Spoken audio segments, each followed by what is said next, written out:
ଏଠିକା ଏଠିକା ତତେ କଣ ଶୁଭୁନି?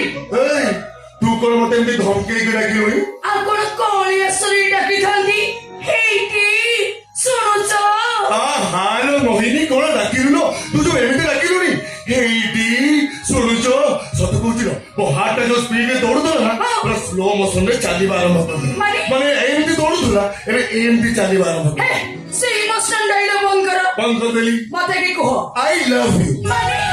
ମାନେ ତୁ ପୁରା କହିଲି ମତେ କହ ବୋଲି? ମୁଁ କଣ ତ ସେଇଆ କହିବାକୁ କହିଲି? ମୁଁ କଣ କହିଲି କି? I love you. ନାଇଁ କଣ କହିଲି? କହିଲି ପୁରା ଆଇ ଲଭ୍ ୟୁ।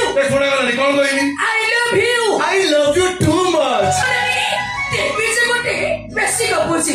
ତତେ କେଥର କହିଲିନି ତୋ ଚରିତ୍ର ବଦଳ ବୋଲି? ଆଚ୍ଛା ତାମାନେ ତୁ କହୁଛୁ ମୁଁ ଯୋଉ ପ୍ୟାଣ୍ଟ ସାର୍ଟ ପିନ୍ଧୁଛି ତାକୁ ଖୋଲିକି ରଖିଦେବି ଶାଢୀ ସାୟା ବ୍ଲାଉଜ ପିନ୍ଧିକି ବୁଲିବି? ଓହୋ ସେ ଗୁଣ୍ଡା ଗତି ମାରପିଟ ଛାଡ ଭଲ ମଣିଷ। ଆଜି ପର୍ଯ୍ୟନ୍ତ ମୁଁ ଏଇ ଗୋଟାଏ କଥା ବୁଝିପାରିଲିନି ଭଲ ମଣିଷ କାହାକୁ କୁହାଯାଏ? ସିନେମାରେ ହିରୋ ମାନେ ଯଦି ଫାଇଟିଂ କରିବେ ଦର୍ଶକ ଦେଖିକି ତାଳି ବଜେଇବେ ଆଉ ଯଦି ମୁଁ ଅନ୍ୟାୟ ଅତ୍ୟାଚାର ଦେଖିକି ବାଡିଆ ବାଡି କରିଦେଲି ତାହେଲେ ମୁଁ ଗୁଣ୍ଡା ହେଇଗଲି? ହଉଥା ହିରୋ ବୋଲି ନିଜକୁ ନିଜେ ଭାବୁଥା। ମୋ ଭାଇ ମୋ ବାହାଘର ଠିକ କରିସାରିଲେଣି। ତାମାନେ ତୁ ବାହାରିଛୁ? ଖାଲି ପ୍ରସ୍ତାବ ଉପରେ ପ୍ରସ୍ତାବ ଆସୁଛି। କେତେ ବଡ ବଡ ଅଫିସର ବି ଅଛନ୍ତି। ତୁ ତ କିଛି ବୁଝୁନୁ। ବୁଢା ଚାଚାଙ୍କ ଉପରେ ବୋଝ ହେଇ ରହୁଛୁ। ତୁ କଣ ମତେ ପୋଷିବୁ? ତୁ ଏମିତି ଅନେଇଥିବୁ ଆଉ ଜଣେ ଆସି ତୋର ଆଖି ଆଗରୁ ମତେ ନେଇଯିବ ତାପରେ ତୁ ବୁଝିବୁ। କେମିତି ହବ?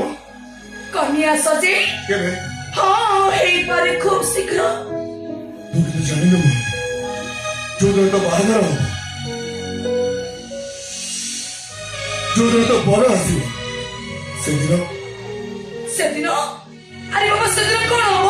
ସେଦିନ ଆରେ ବାବା କଣ ହବ? ସେଦିନ ମୁଁ ମାଲ ପିଇକି ନାଚିବି।